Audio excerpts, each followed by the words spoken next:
hablar sobre los medios de gracia. Y antes de eso hay que tener claro que el ser humano nace en una condición de pecado y no puede comprender lo que es la salvación del Señor. Por lo tanto, toda la gracia que nosotros podemos recibir viene de Cristo, viene de la obra redentora de Cristo en nosotros. Y esto ocurre de una forma inmediata. El nuevo nacimiento es una gracia que nos transforma de una forma inmediata. Sin embargo, al Señor le ha parecido bien que durante nuestra vida también tengamos la posibilidad de crecer en gracia, en ser edificados como su cuerpo. Y nosotros en realidad podríamos llegar a considerar cualquier cosa que nos ocurre en nuestra vida, por ejemplo, una enfermedad, un problema que nos acerca al Señor como un medio de gracia, porque nos está llevando las plantas del Señor. Y si bien eso es cierto, no podemos tomar, por ejemplo, una experiencia de vida como un medio de gracia en su totalidad, porque primero son individuales, no son objetivos y no son ordenados por el Señor explícitamente en su palabra. Entonces el término medio de gracia tiene una diferencia en la teología que va más allá. Entonces, para ver qué es un medio de gracia, tenemos esta definición que nos da Charles Hodge, un teólogo presbiteriano, y nos dice: esta frase es apropiada para indicar aquellas instituciones que Dios ha ordenado como medios ordinarios de la gracia. Esto es, de las influencias sobrenaturales del Espíritu Santo para las almas de los hombres. Los medios de gracia, según las normas de nuestra Iglesia, son la palabra, los sacramentos y la oración. La Confesión de Fe de Westminster nos orienta un poco más y en la pregunta número 88 dice: ¿cuáles son los medios externos por los cuales Cristo nos comunica los beneficios de la redención? Los medios externos y ordinarios por los cuales Cristo nos comunica los beneficios de la redención son sus ordenanzas y especialmente la palabra, los sacramentos y la oración, a todos los cuales hace Él eficaces para la salvación de los elegidos. Entonces, hermanos, son cosas que ha instituido el Señor como medios externos para que nosotros crezcamos, para que nosotros seamos edificados y para que nos ayude no a ser salvos porque ya lo fuimos, pero sí a llegar a ese momento final de salvación. Es importante decir, hermano, que el término medios de gracia no existe en la Escritura, no está. Pero es un nombre adecuado al que le podemos dar a este tipo de cosas que ha ordenado el Señor. Y vuelvo a repetir, como la palabra, los sacramentos y la oración. Entonces aquí tenemos estos 4 medios de gracia. El bautismo y la Santa Cena, que son los sacramentos, se toman como uno, pero son 2. Y tenemos la palabra y la oración. En el día de hoy vamos a hablar solamente de la palabra y la oración, porque el bautismo y la Santa Cena tienen su clase aparte, por separado. Pero no hay que olvidar que también son medios de gracia. Entonces, para hablar en modo general, ¿cuáles son las características de los medios de gracia? Entonces tenemos, número 1, son parte de la gracia salvadora del Señor. Como les dije, la salvación es inmediata, pero el Señor también le ha placido que durante nuestra vida esta gracia también nos vaya acompañando de otras formas. Entonces, esta gracia nos va removiendo nuestro pecado y nos va conformando a la imagen de Cristo. Como ustedes saben, eso no es de manera inmediata, es progresivo. Como segunda característica, tenemos que estos medios son una bendición para la Iglesia, pero en realidad son ineficaces si los separamos de Cristo y son ineficaces si no consideramos el poder del Espíritu Santo en ellos. O sea, la palabra fuera de Cristo no sirve. La palabra sin el Espíritu Santo no sirve. Así también como la oración, el bautismo y la Santa Cena. Número 3. Son instrumentos continuos de la gracia de Dios. ¿Y qué quiere decir con esto? Que son cosas que nosotros debemos recibir constantemente y de forma continua en nuestra vida. Debemos llevarlo a cabo con regularidad y de forma perpetua. No nos sirve con tener una Santa Cena una vez en la vida. No nos sirve con escuchar la palabra una vez al año. Son cosas que nuestro espíritu necesita constantemente. Y finalmente, como número 4, son medios oficiales de la Iglesia de Cristo. Y en el caso particular de los sacramentos, estos deben ser realizados por un ministro legalmente ordenado para ello. Eso dice la Confesión de Fe de Westminster también en el capítulo 27-28. O sea, yo no puedo ir bautizando a la gente que se me da la gana porque yo no soy un ministro ordenado para eso. No puedo dar la Santa Cena porque no soy un ministro ordenado para eso. Pero, por ejemplo, sí puedo predicar la palabra a mi vecino, a un amigo, y también puedo orar por mí mismo y con otras personas. Ahí hay una pequeña diferencia entre los medios de gracia, pero son medios oficiales de la Iglesia. Y comenzamos con la palabra. Entonces, la palabra como un medio de gracia para nosotros presupone, primero, que la Biblia es la palabra de Dios, que es infalible y que es inerrante. Si una persona se pone a exponer la palabra y no tiene estas presuposiciones, ya el Espíritu Santo no está en ese lugar. Porque si no se considera la palabra de Dios como de Dios, como es una expresión del Señor, ya esa palabra está vacía. Y también Charles Horst dice, esto ya lo dije, que la palabra de Dios es un medio indispensable de salvación, sobre todo para los adultos, porque ellos pueden comprender intelectualmente las verdades bíblicas. Además, es divinamente eficaz para el cumplimiento de la salvación, de salvar seres humanos. Es completamente eficaz. Y estas afirmaciones, obviamente, nacen de la Escritura. Y tenemos el número 1, por la comisión que Cristo le dio a la Iglesia. Jesucristo dijo en Mateo 18, 19, 20, id y haced discípulos en todas las naciones, bautizándoles en el nombre del Padre y del Hijo y del Espíritu Santo, enseñándoles a guardar todas las cosas que os he mandado, y he aquí, yo estoy con vosotros todos los días hasta el fin del mundo. Dice, haced discípulos y enseñándoles. Enseñándoles es exponer la palabra de Dios a las personas, enseñar cuáles son las verdades bíblicas. En Marcos también nos dice, id por todo el mundo y proclamad el Evangelio a toda criatura. El que crea y sea bautizado será salvo, pero el que no crea será condenado. Entonces, id por el mundo y proclamad el Evangelio, en que entreguemos este medio de gracia que el Señor nos ha dejado. También podemos deducir que es un medio de gracia por el trabajo de los apóstoles.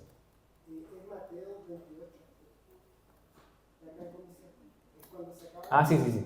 Estaba en la cita. En segundo lugar tenemos el trabajo de los apóstoles. Si nosotros analizamos cómo llevaron a cabo la misión, esta comisión, los apóstoles, tenemos por ejemplo en Pablo, en 1 Corintios 2:2, y dice, resolví no saber entre vosotros cosa alguna, sino a Jesucristo y a este crucificado. O sea que él no le importaba decir nada más que hablar de Jesucristo y de su obra en el madero de la cruz. El mismo apóstol dice, escribiendo a los romanos, que no se avergüenza del Evangelio porque es poder de Dios para salvación. O sea, la predicación trae salvación. Y finalmente también en 1 Corintios 1:21 dice que a Dios le agradó salvar a los creyentes mediante la locura de la predicación. En la epístola de los Hebreos se añade, porque la palabra de Dios es viva y eficaz, y más cortante que toda espada de dos filos, y penetra hasta partir el alma y el espíritu, las coyunturas y los tuétanos, y discierne los pensamientos y las intenciones del corazón. La palabra es viva y eficaz. O sea, la palabra de Dios cuando se expone de manera fiel, tiene poder. Y eso es lo que dice Pablo, y por eso él no se avergüenza. En el Antiguo Testamento también tenemos algunas referencias. Por ejemplo, el salmista dice en el Salmo 19:7, la ley de Jehová es perfecta, que convierte el alma, que transforma a las personas. Y el profeta Jeremías en capítulo 23, 29 dice: ¿no es mi palabra como fuego, dice Jehová, o como martillo que hace pedazos la roca? Y esta metáfora es perfecta porque en realidad eso es lo que hace con la palabra del Señor sobre nosotros. Nuestros corazones, antes de ser iluminados por el Espíritu Santo, son como roca.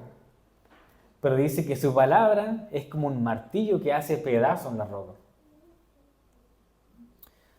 Además de eso, si observamos en el Salmo 119, casi cada uno de todos los versículos de este Salmo, que es el más largo de todos, tiene cierto o algún tipo de reconocimiento del poder de la palabra de Dios. Entonces, tenemos varias citas y pasajes que justifican que la palabra de Dios es un medio de gracia que nos ha dejado el Señor. Y en el Nuevo Testamento, añadiendo ya otros que no sea Pablo, por ejemplo, 1 Pedro 1:23 dice, cuando dice que los hombres son renacidos, no de simiente corruptible, sino de incorruptible, por medio de la palabra de Dios, que vive y permanece para siempre. Entonces, por medio de la palabra de Dios, somos renacidos. Y finalmente nuestro Señor también oró: santifícalos en tu verdad, tu palabra es verdad. Necesitamos ser santificados por la palabra del Señor, porque esta es la verdad. Y de esto, bueno, teniendo claro esto de que la palabra de Dios es eficaz, tiene poder, puede surgir esta pregunta: ¿cómo surte efecto la palabra de Dios como medio de gracia? Y bueno, esta es una pregunta que probablemente todos tenemos claro, y como comencé diciendo, el ser humano está incapacitado para recibir el poder transformador de la palabra de Dios. Por eso es necesario que el Espíritu Santo actúe. Y tenemos otra cita para fundamentar eso. 1 Corintios 2:14 dice: pero el hombre natural no capta las cosas que son del Espíritu de Dios, porque para él son locura, y no las puede conocer porque se han de discernir espiritualmente. Juan 8, Jesucristo diciendo a los judíos: ¿por qué no entendéis mi lenguaje? Porque no podéis escuchar mi palabra. Es el versículo 43. Y en el 47, el que es de Dios, las palabras de Dios oye, porque éstas no las oís vosotros, porque no sois de Dios. Por lo tanto, el ser humano necesita ser iluminado por el Espíritu Santo para poder comprender la verdad del Evangelio, para poder tener el efecto del beneficio del medio de gracia. El Espíritu Santo es trascendental. Por lo tanto, hermanos, tenemos incluso ejemplos de personas que escucharon al Señor Jesucristo predicando, que lo vieron, lo oyeron, que incluso quizás lo recibieron en su casa, pero aún así no se convirtieron, no fueron salvos. Entonces, hermanos, no depende de lo maravilloso de que sea nuestro don de exponer a un argumento, o de lo hermosa que sea una verdad moral, o lo hermoso que suene para nuestra vida, para mejorarnos como buena persona, para que una persona entienda el Evangelio. Generalmente se anda predicando en las calles: Jesús te ama, Jesús te ama. Y si esa persona ha sido escogida por el Señor, eso es una verdad. Pero ¿por qué no hace nada? Ni es como, qué bueno, que me amen. ¿Por qué no nos importa? Incluso si se nos explica con fidelidad cómo fue la muerte y el sacrificio de Cristo, hay personas que no les van y le vienen. Y otras personas que lloran, pero aún así no se convierten. Es porque es necesaria la intervención del Espíritu Santo. Solamente el Espíritu Santo nos va a llevar a comprender las verdades bíblicas que son para salvación, y no solamente una verdad moral. Entonces, ¿por qué este medio de gracia no funciona con algunas personas y en otras no? Y esto es lo que nos dice Charles Hodge.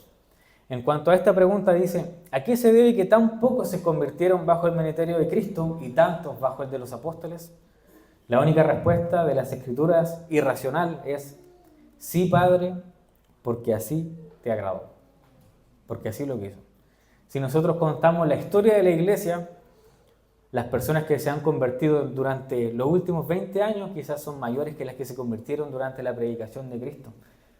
Y de seguro no hay ningún predicador que se compare a la forma y a la sabiduría que tenía Cristo. Entonces no se trata de eso, sino también del Espíritu Santo y de su plan redentor.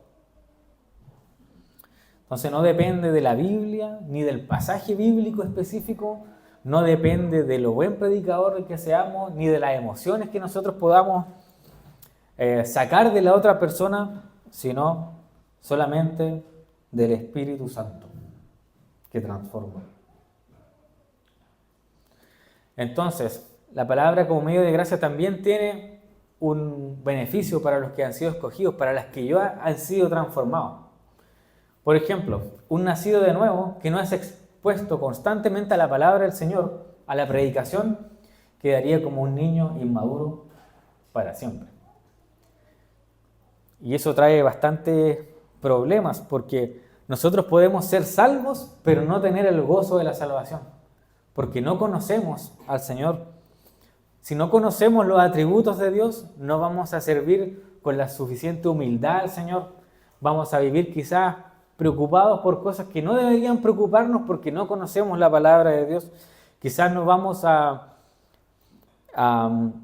entender la obra redentora de Cristo, no vamos a entender y no vamos a tener la esperanza que nos da la palabra de Dios de que viene algo mejor para nosotros, que esto no es donde vamos a quedar. Y sobre todo trae el problema de que no seríamos capaces de hacer discípulos ni proclamar el Evangelio. Si no conocemos la palabra, no podemos entregar las verdades bíblicas y no podemos crecer y no podemos hacer crecer a otros. Porque acá dice hacer discípulos y no se lo dice solamente a los pastores, sino a cada uno de los que somos miembros de la iglesia. Somos llamados a proclamar el Evangelio y a hacer discípulos constantemente. Y bueno, como aplicación para este primer punto, tenemos el oficio de predicar. Y el oficio de predicar el Evangelio, como dije recién, es de todos los cristianos. Hombres, mujeres, jóvenes, incluso niños también pueden predicar el Evangelio.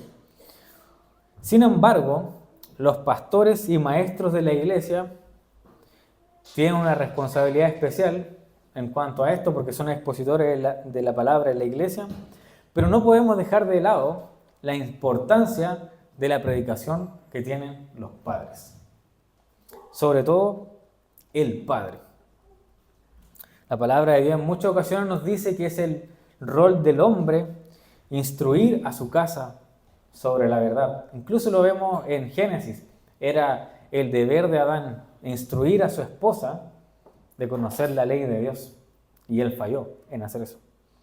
Entonces, ese también es el rol del hombre, de instruir a su casa sobre la verdad, de mantenerse constante en predicación, ya sea en un culto familiar, ya sea durante la comida, durante la cena. Debe predicar a su familia y usar este medio de gracia que también es efectivo en nuestra casa, que es efectivo para nuestros hijos, de edificar nuestra casa sobre la roca que es Cristo, sobre la verdad que es su palabra. Y bueno, vamos a la siguiente, que es la oración. Entonces, ¿qué es la oración? Es la conversación que tiene nuestra alma con su Creador. En ella manifestamos gratitud, amor, reverencia, confesión, esperanza y alabanza por todo lo que Él es y hace por nosotros. Orar al Dios de la Escritura presupone varias cosas. Primero, que Dios es personal. No se puede orar a una energía, por ejemplo. No se puede orar a alguien que no conoce lo que es ser humano. No se puede conversar con alguien que no sea una persona, porque sería irracional, no tiene sentido. Número 2, que es cercano a nosotros. Aunque creyéramos que Dios a lo mejor es personal y nos entiende, podría ser un Dios al que no le interesamos y al que le da lo mismo cómo vivamos. Pero al orar estamos diciendo que Él está atento ahí y que nos está escuchando.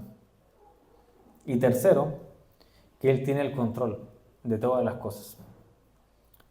Al agradecer por lo que nos da, al pedir ayuda y sustento, estamos diciendo que Él controla todo, que Él solamente puede moverla a nuestro favor y que no hay otro sustento para nuestra vida que Él mismo. Entonces, ¿cuáles son los requisitos de una oración aceptable? ¿Cuáles son los requisitos para que esta oración sea un medio de gracia? Porque también puede haber gente que ora y no le está orando al Dios bíblico y esa oración no funciona como un medio de gracia. Entonces debe tener ciertos requisitos. Primero, sinceridad. Y hermanos, ¿qué podríamos esconderle nosotros al Señor? ¿Qué podríamos ocultar de lo más profundo de nosotros? Que podríamos decir, bueno, si no lo digo en la oración, a lo mejor pasa desapercibido, el Señor quizá no le importa. Entonces, una oración que reconoce al Señor, que reconoce quién es Él, que reconoce nuestra propia condición de forma sincera y honesta, es un requisito básico para arrodillarnos y que sea un medio de gracia. Si usted no se arrodilla, por lo menos con sinceridad, esa oración no es más que una burla para el Señor. Tenemos en segundo lugar reverencia.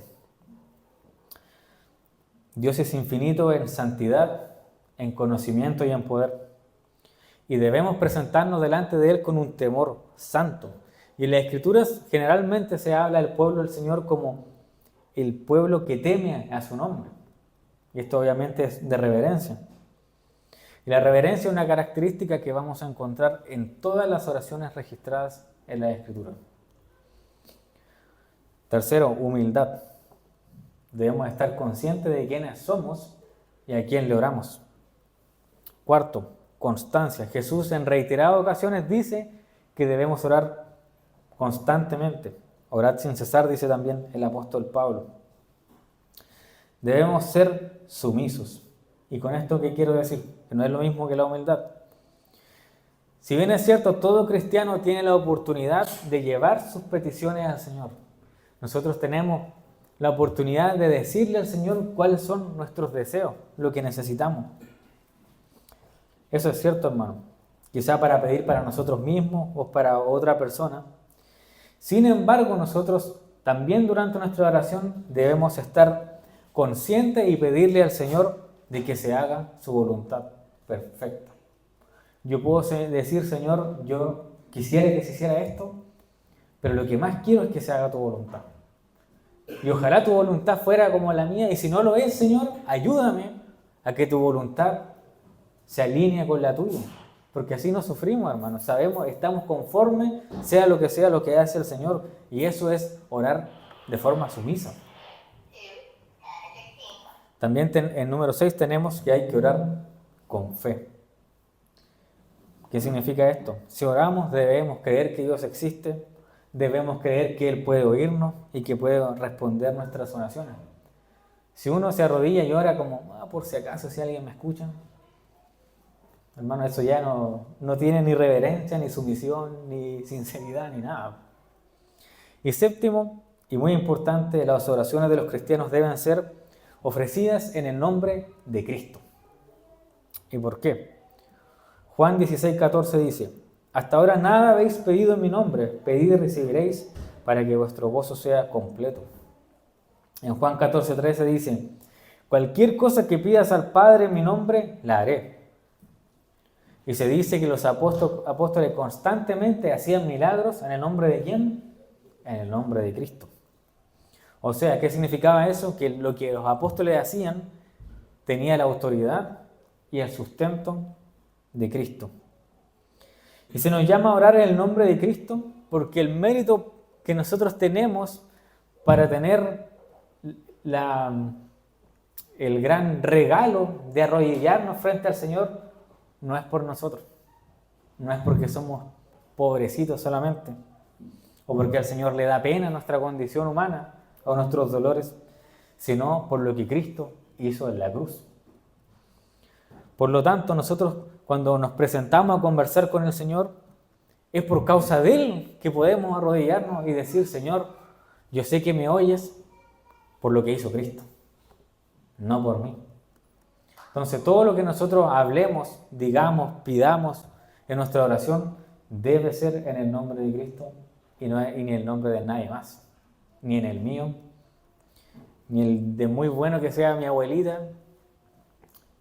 Y uno podría decir, mi abuelita es muy buena cristiana, a lo mejor si le digo al Señor, oye, yo soy el nieto de mi abuelita, quizá me escucha, pero no es así, hermano. ¿Qué pasa normalmente los cristianos, aparte de orar en el nombre de Cristo, también ocupan el nombre del Padre, el Hijo y el Espíritu Santo como Trinidad? Claro, de hecho con eso no hay problema. Lo que estoy diciendo aquí no es como que hay que excluir al Padre y al Espíritu Santo. De hecho, gracias al Espíritu Santo, nuestra oración es oída. Y Jesucristo oró al Padre y Él dice que nosotros también tenemos que orar así.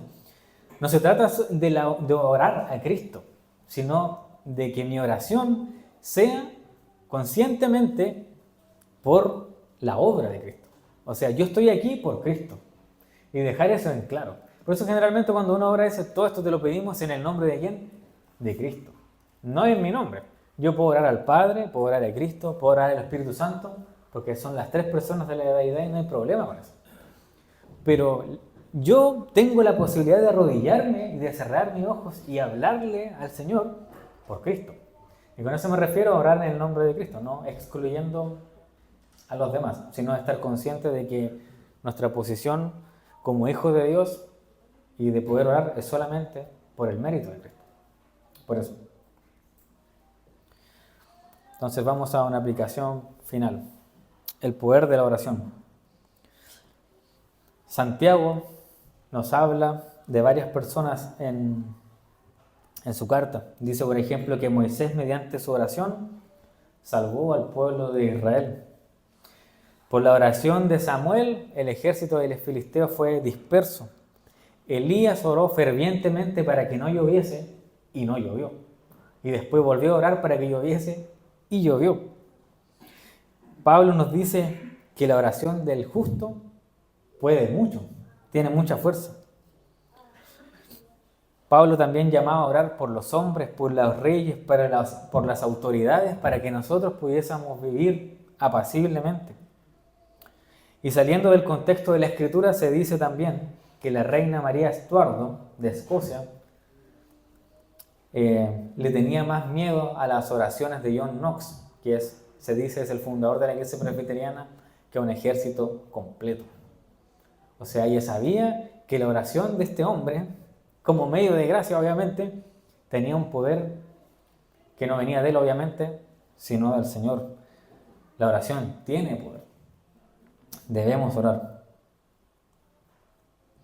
Y el Señor nos dejó este poder y este medio de gracia a nosotros que somos su iglesia para tener una relación personal con Él y para acercarse más a nosotros obviamente. Y la oración familiar, volviendo al hogar. Si bien es cierto, la mayoría de nuestras oraciones son individuales, debemos aprender a orar. Debemos utilizar este medio de gracia para beneficio propio y beneficio de nuestra familia. La oración en la iglesia obviamente es importante, pero la de nuestro hogar no puede ser descuidada.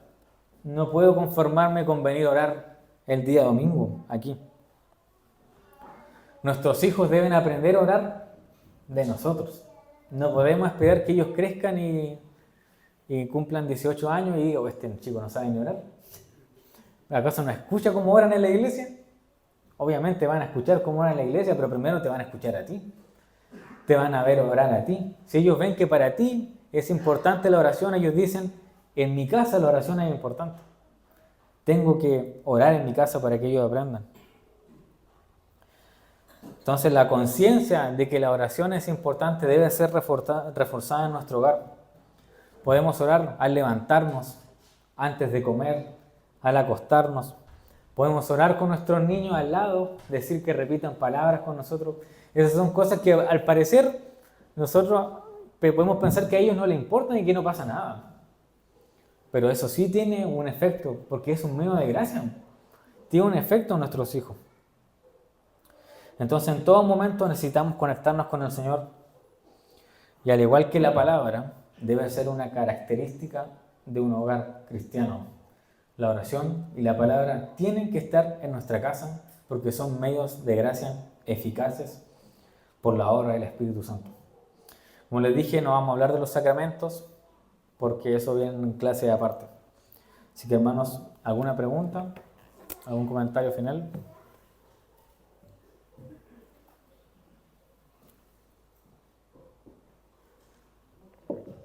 Bueno, los sacramentos tienen una particularidad y una diferencia, como dije también en cuanto a estas dos, es que yo puedo predicarle a mis hijos en mi casa. Yo puedo predicarle a mi vecino sin traerlo a la iglesia. Yo puedo orar en mi casa, puedo orar donde sea, pero no puedo bautizar a mi hijo solo en la ducha. No se puede. No puedo servirle vino y decirle en el nombre, esto es la sangre de Cristo. No. Nuestra iglesia no cree eso. Son cosas que tienen un orden eclesiástico y necesitan de un ministro ordenado. Entonces, acá hay una particularidad y una diferencia en estos medios de gracia. Entonces, hermanos, ocupémoslos porque el Señor lo dejó para su iglesia. Es para nosotros, para nuestro crecimiento.